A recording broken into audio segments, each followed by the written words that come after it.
For whatever reason, zeroing the red dot on a handgun causes quite a bit of internet debate. Should there be a 7-yard zero, a 10-yard zero, a 15-yard zero, a 25-yard zero? Well, we can talk about that in a separate video. My personal preference is a 10-yard zero, which is what we're going to be doing today. Now, why I like the 10-yard zero, just the short version, maybe I'll do a separate video on the pros and cons of each and maybe showing point of aim, point of impact shifts. But the reality is, most shooters are capable of producing a pretty solid group at 10 yards. Really good shooters are capable of producing a really good group at 10 yards. Most shooters are not capable of producing a good group at 25, so then which one are we zeroing on? Now, if you're a good shooter and you're capable of, basically shooting clean B8s at 25 yards, well then, hey, you can dissect this a little bit more. For the majority of the people, I personally feel a 10-yard zero is best, and my point of impact, point of aim shift at 25 yards is right about an inch. So not critical for me at all. Let's get to what you're gonna need to zero. You're gonna obviously need a range. Again, 10 yards. I like to also then confirm at 25, so if you have up to 25 yards. The target I have down range is the Learning Firearms Skill Builder, which is available at Targets Online. I'll have a link in the description below. But that bottom section of the target is actually in RDS zeroing section. So it has 1 inch square in the center, and then every ½ inch rung out at 10 yards equates to 5 clicks on a 1 MOA adjust optic, which most mini red dot sights are 1 MOA adjust. So I know that if I'm 2 lines out, that's 5, 10 clicks that I would have to make for an adjustment. Just another quick note is that if you're just interested in a quick down and dirty zeroing target, you can also download that bottom portion on learningfirearms.com. I'll post a link to that target as well, and you can just print that on 8.5 by 11 paper, and it makes just a quick red dot zeroing target and gives you a few different aiming options in case you start chasing holes, things like that. You do also need a screwdriver, and I use just a small little flathead that I've added a radius to so it matches the Trijicon RMR or SRO screws, or if you're using a Holosun, the tool that they include works great for that. And then obviously I would highly recommend using your carry or duty ammunition to zero with, and then you can confirm later with practice to see if there's a shift difference. Generally speaking, when I zero, I do shoot offhand. Now, I realize this is not optimal, and if I could get more stable, that's even better. However, when I travel, I don't always know the condition of the range, if they're gonna have a bench, if they're gonna have a tripod, a barrel, etc. So I do want to be able to zero my pistol offhand, and arguably this is the quickest, easiest way to do it. However, stay till the end of the video, and I'm also gonna show you a couple of other methods to get even better with using a bag and a tripod as support, so stick around for that. I do have to give a huge shout out to the supporters of the channel, and that first one is Slip 2000. If you guys are looking for any quality cleaning or lubrication products for your firearms or other outdoor stuff, they actually make a lot of cool products for the other industries as well. But obviously I mainly use their firearms lubricants and cleaners, and it is by far the best stuff I've used. I've tried other stuff, I keep going back to Slip, and I really appreciate their support of the channel. I do have a code for you guys and a link that you can click on to save yourself a little bit of money, and it does help support the channel. All of the ammunition was provided by Global Ordnance. I can't thank them enough for their support as well. Ammunition is expensive, and right now is the time to stock up for that upcoming class or training session. And if you head on over to our website, you can click links to provide more information. Thanks to Global Ordnance and Slip 2000. Now, for those of you guys that are new, your point of aim is always going to be that center. However, your point of impact is where it is going to be. But the adjustments on the red dot move the point of impact. So if we were aiming at the center and our rounds were hitting low, we would move the adjustment up to move the rounds up. We actually are moving the impacts to the point of aim. That's kind of the basics. And most sites are going to have an adjustment indicator on there. It's going to say 1 click equals 1 MOA. Turning it this way will bring the impacts up. Turning it this way will bring the impacts right, and so on. So if you have any questions, don't hesitate to check the owner's manual that came with your optic as well. All right, let's throw the eyes and ears on, and we'll get started. We'll see how this thing shoots. Another little quick pro tip for zeroing, I try to turn the dot down to a dim enough setting where I can clearly see it, but it's not too bright where it's kind of overwhelming my sight picture. So about as minimum as I can clearly see the dot, but yet I don't want it too bright. So go ahead and play with those adjustment settings to find something that looks good on the target that you're using.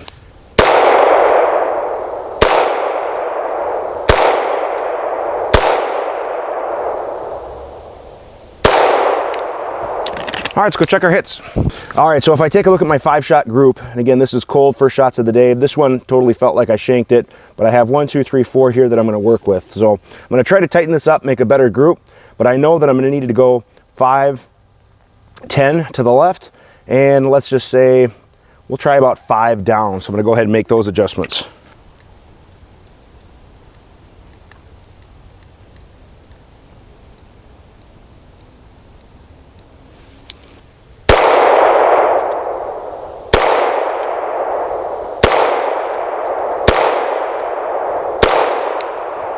Let's go check our second group. All right, second group was much better, definitely shifted over. I'm just gonna go left a little bit more, and then I'm gonna move to a clean box and confirm.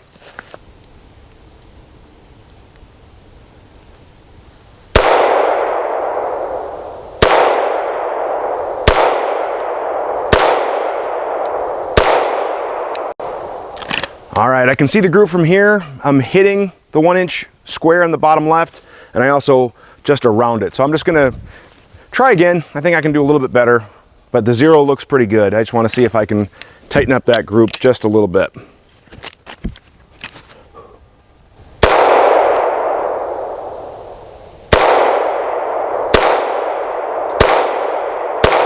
There we go.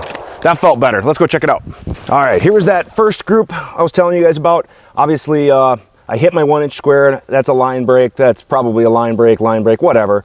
But then I just kind of wanted to kind of get better on the fundamentals. So then we shot this group here. So I would call this gun zeroed. I'm just going to throw a piece of steel up at 25 yards and let's go confirm, and then we'll do another drill. Now what I'm just going to be doing is confirming for windage. I know my elevation is set. My windage should be pretty good, but if I can hit that 6-inch steel plate at 25 yards and my group looks relatively decent, if I have to make any fine-tune adjustment for windage left to right, now's the time I can do so. All right, let's check how we're doing point of aim, point of impact at 25 yards.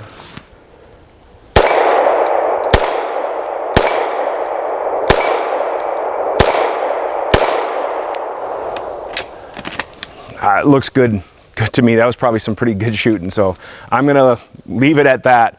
Arguably, shooting offhand is going to be the easiest way for me to get a 0. I can show up at any range, throw up a target, stand and deliver, and ideally confirm at distance, because if I can confirm at distance, that's going to make the windage or elevation fine-tuned. The further out you zero, arguably the rule of angles is going to work better for you, right? But as far as shooting offhand goes, that can be a difficult task for a lot of people. And I do agree with the argument that if we can zero the tool, we are zeroing the red dot, we're not zeroing me. If I can get the most stable shooting platform to get the best 0 possible, isn't that the best? Yep, I don't argue with the logic. So a couple of other techniques that I wanted to demonstrate quick. Number one is we could use a bag or a pillow rest as, support. Now, if you have a pistol with a weapon-mounted light, this works great because I can use this to really support the pistol and get a nice, steady shooting platform. Now, a lot of guys are going to put this on a barrel and then they're going to shoot something like this, and my back and my body position is just going to be really crappy. So I would encourage you, try to simulate getting the gun up to your eye as much as possible. So if you can build that platform up, and you can build the shooting bag, pillow, whatever, up so that it's at a natural, comfortable eye level, that's going to give you the best comfort and ideally the best results, because your body's not stressed out and you're not a weird position or whatever. Now, keep in mind, if you have a soft pillow, make sure that the gun doesn't bury itself in the pillow where you are potentially striking the pillow or the bag. So make sure it's firm enough. Don't be afraid to use the short side, whatever it might be. And again, I can just get that as a nice solid rest right on the shooting bag or the pillow. So this is a good option. The other option is a shooting tripod. And I use a shooting tripod a lot for precision rifle, but I also use it with pistol because it gives me a really solid platform. Now, this is a Leo photo. And this works really good because it has an Arca and a Picatinny clamp right in the tripod head. And I can just take my pistol with a Picatinny dust cover, put it on the tripod, clamp it down, and then again, I bring it right up to my eye level. So I want to be nice and comfortable. So I'm bringing the gun up to my eye, and I can put the red dot, oh, hang on, help if I clamp down the right one. There we go. I can move the dot right to my dry fire target, and now I have it right set up, basically right where it would be if I was shooting offhand. So it's nice and comfortable, and I can get virtually no dot movement whatsoever. This gives me a nice steady platform. Now you might be thinking, but Dave, I don't have a gun with a Picatinny rail. I have just a Glock. No big deal. This works just fine with the Glock. I'm just gonna align that in there. And obviously keep in mind, because it's a polymer dust cover, we don't have to get super tight. We don't want to damage the plastic. But again, now I've clamped the Glock in here as well, and I can align this with my dry fire target. And again, virtually no dot movement whatsoever. Really taking away the human element, which is ideal. Again, trying to be as precise as possible. So don't be afraid to use a rest, bag, pillow, or a shooting tripod as another alternate method, especially if you have to zero a lot of guns. Maybe you're an agency, you're an instructor, and you have to zero a ton of guns. The shooting tripod might be a great way to go. A fun drill that I like to do after I have my zero confirmed or to start out cold is what's called the test, or the 10, 10, and 10 drill. Now this was developed by Larry Vickers, Ken Hackathorn, and a few other instructors probably have their own version as well. But basically the gist of the drill is you're at 10 yards from your target using a B8. Now on my target, I incorporated a 9-ring and in B8 in the top corners of the target, so I can do this drill and a few other drills using that B8 target, which is kind of an industry standard.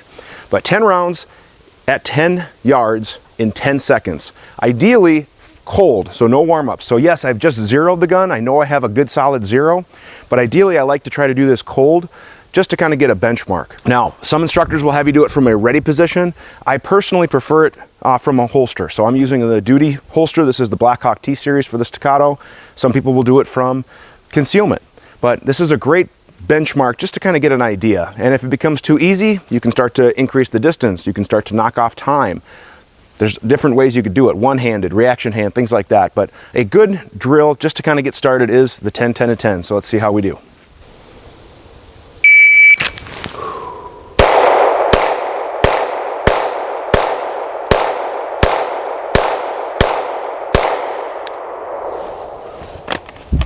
Total time of 8:33. Let's go check our hits.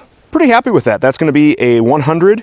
Now, would I have liked to hit the X ring all of the time? Absolutely, but I definitely got one line break, but that is a solid line break. Otherwise, everything else is solid and in the 10 ring. So that's the 10, 10, and 10 drill. Give it a try for yourself. Hope you guys enjoyed this video. Just a quick down and dirty video on how to zero your handgun. Again, there's a lot of debate. We can do a different video dedicated to the difference zeros, maybe some point of impact, stuff like that. What are your thoughts? If you have any questions about this, or do you have an opinion, go ahead and leave a comment in the comment section below. Or if you have any questions about this or anything else firearms related, send us an email. At the end of the month, we do a QA episode where we answer your questions, plus we give away a prize. If you guys like the content, please like, share, and subscribe. Thank you very much for watching, and have a great day.